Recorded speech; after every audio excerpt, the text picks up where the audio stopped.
Hey y'all, I am Miss Trout, a middle school art teacher, and I'm here to talk about how to create gold and silver looking objects in your acrylic paintings using only red, blue, yellow, and white paint. I only allow my students those colors to kind of go deeper into the color theory, the color wheel, and how to neutralize colors using only the primaries. So in a previous video, I talked about creating black paint and brown, tans and grays using only the primary colors. So in this video, we're talking about how to make things like gold or silver, so more metallic, again, using only the primary colors.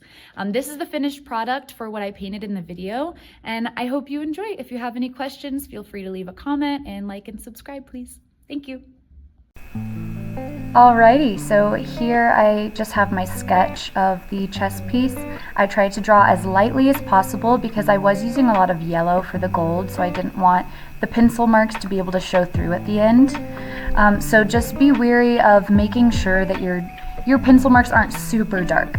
Then I started with a really pale yellow to just go into the lightest possible parts of this chess piece. I did use a reference photo online, so I just looked at that reference photo, kind of blocked out sections of light highlights and dark shadows, and from there I went back in and just made them as light as possible, so adding more and more white to that yellow, a really buttery yellow, almost an almost white, if you will. So just filling in those highlighted areas, and then here I'm mixing an orange and then adding a little bit of blue to make a brown. The reason I started with orange is because it is closer to that kind of goldish bronze color that I was going for the shadows.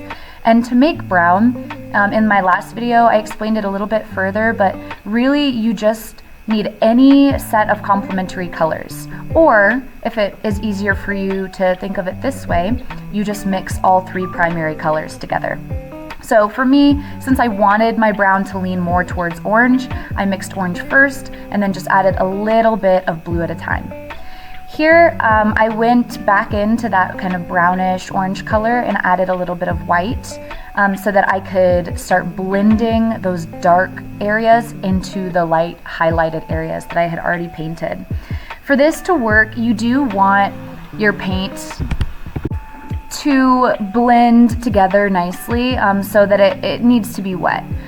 For the white highlighted kind of yellow paint, I did kind of add a little bit of extra water into that section just because I knew when I was going back in with the darker colors, I would want it to blend together really easily.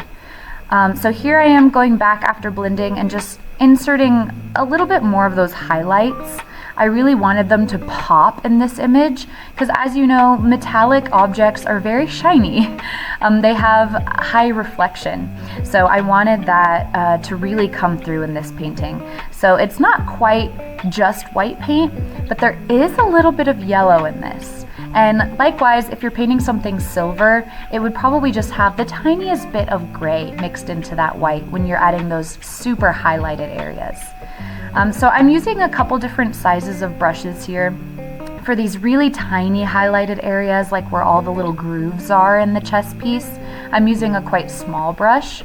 And then for the main sections, I'm using a larger brush. So here I'm going back in, just blending those highlights out a little bit more, just while the paint is still wet, trying to get it all mixed together as much as I can. Here I'm mixing more of that dark orangish brown color because I realized my shadows weren't quite dark enough. So what you're really aiming for when you're painting something that's gold or silver is that you want really high contrast. So you're looking at how light the lightest highlights are, and then you're looking at how dark the darkest parts are.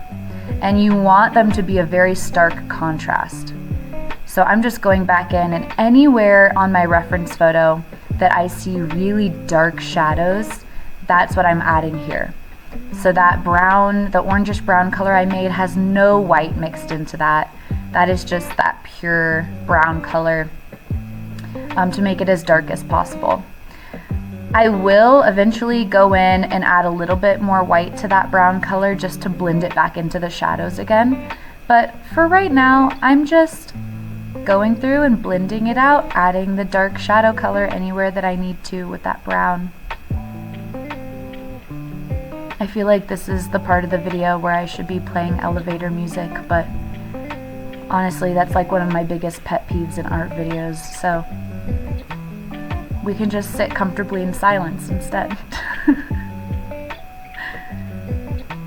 And yeah, as you can see here, I'm just outlining. I noticed there was some dark shadows all along the outside, almost a perfect outline. So any little place that you see that dark color, don't forget to add it there. Every little place that you see a shadow matters. Every little place that you see a highlight matters. You want it to look as realistic as possible, or as close to the reference photo as possible. So that's why I had my students take a picture of something gold or silver and then print it out in color to bring to class, because there's nothing quite like a physical reference photo in front of you. That way your subject matter, the lights and the shadows never change, and you can work on it for days at a time and still have that same reference.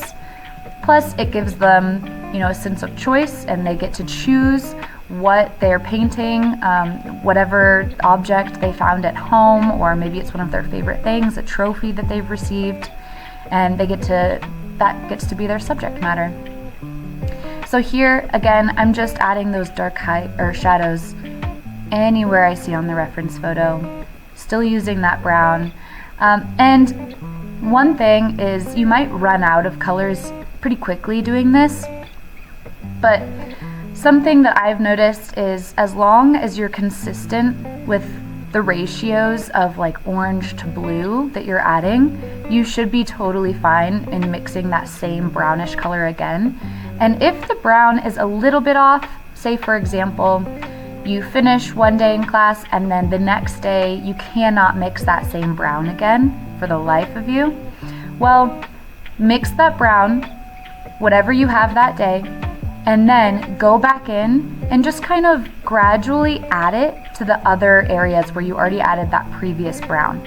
Then it will kind of mix back in, it will add a more cohesiveness, it'll add more unity to the project, and it'll bring that new brown into all of those old areas. And I know my paper is kind of shifting up here, I didn't really notice that while I was recording. But here again, this part needed a good amount of value, so a lot of water mixed with my paint, blending these colors together, adding white to that brown, and just making sure that it was really cohesive, that it was a good value scale in blending those colors out. And you can see it's starting to take shape. And again, this has just been red, yellow, blue, and white for this entire piece. So that's just really fun to learn how the color wheel can do so much for you if you know how to use it, and specifically the primary colors. So again, just going in with all of these little details, darkening those dark shadows, incorporating this new brown that I made so that it doesn't look super off if I only put it in one spot. Instead, I'm adding it to all of the spots with the dark brown again, just adding that cohesiveness to the whole piece.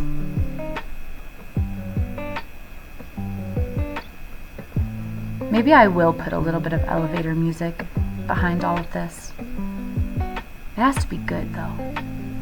Meh. I guess by the time you're watching it, you'll know if I have or not.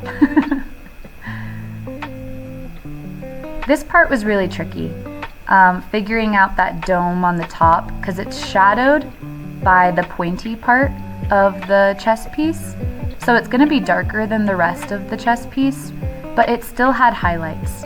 So I still had to figure out how to incorporate back in those pops of really, really light yellow. I know you can't see what I'm doing up here, I'm sorry. I should not have pushed my paper up.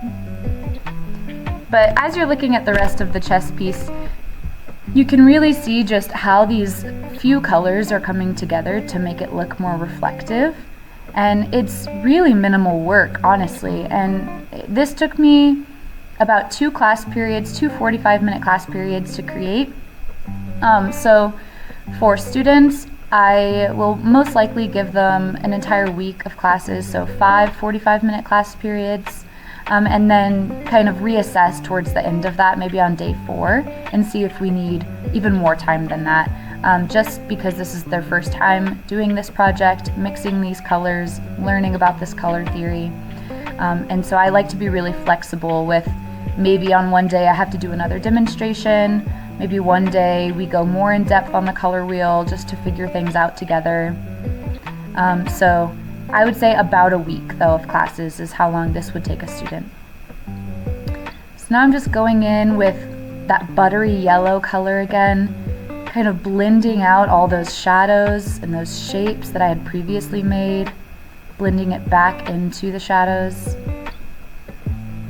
making sure that those details are there. This is when I'm really being nitpicky about making sure this is as similar to the reference photo as possible. So make sure that you or your student has that reference photo right in front of them, that they're able to compare it to their painting the entire time. And then I'm just going in with that barely white, barely yellow kind of color, or mostly white, barely yellow, and just going back in, adding really bright highlights anywhere I can.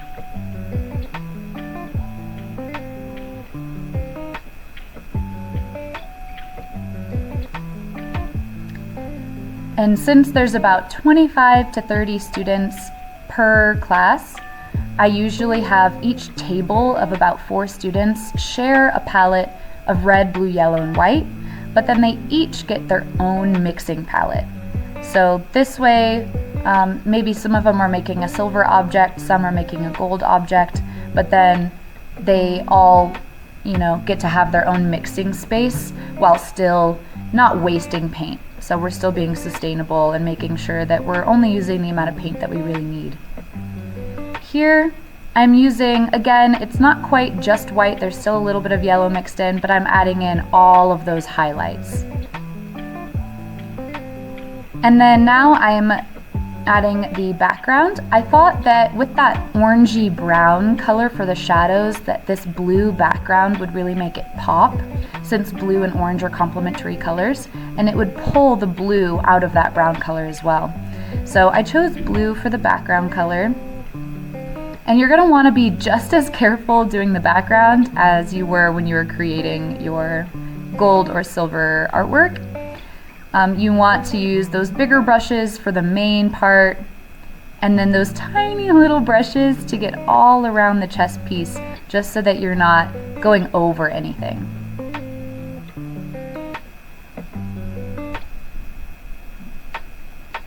In this part, it is important to really take your time to go slow, because that would just be a shame if you accidentally went over your piece while you were painting the background.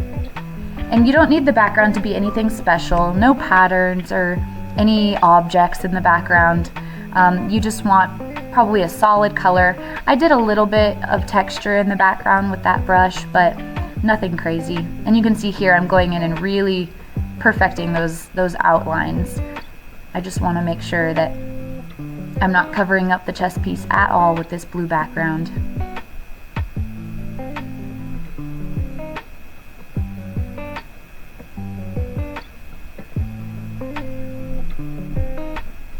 And you can see on the top right there, those highlights, those like circle highlights on the very top of the chest piece, that was the part that was cut off, but what you really need to know about that is it is that really light yellow, mostly white, and then it was enough water mixed in with that paint where I was able to just very, very carefully blend that into that brown color.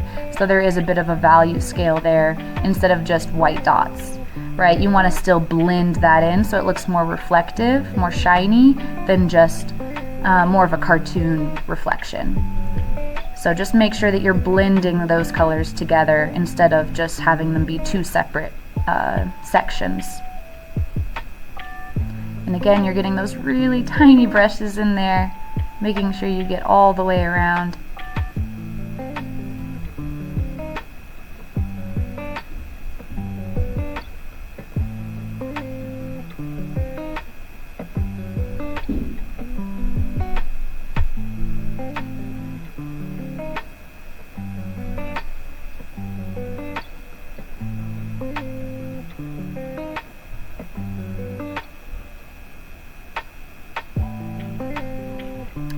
Perfect. So I decided in that last video that I made, I explained a little bit on how to make browns and blacks. Oh, so right there I remade that brown just to go back in because I accidentally covered up a little bit of that shadow with the blue. So here you can see I am making black with only the primary colors. So I made another really, I think it was maybe a really dark purple, so I mixed some blue and red into where I had that orange, but it was pretty dried up, and then added as all the rest of the yellow that I had. So purple and yellow is my favorite way to make black, but it's still going to be brown until you add a bunch more blue. So the difference between brown and black when you have the primary colors is that with brown, it's just the 3 primaries, equal amounts usually. But then with black, you need much more blue than the other 2 colors. So there I made purple, but then I added a lot more blue after adding that yellow in. So I wanted a nice black ground for this chess piece because I wanted there to be another stark contrast to really make the chess piece pop. And just to kind of show y'all again how to make black and gray. So here then I just added a little bit of white to the black that I made to kind of show more of a shadow around this chess piece to give it a little bit more depth. So I'm just adding that gray color all around and then going back in with some of that black and just mixing it out, blending it out, creating more of a value scale. And you can see that the shadow is more right in the center of the chess piece, so the shadow is just right underneath. I hope y'all enjoyed.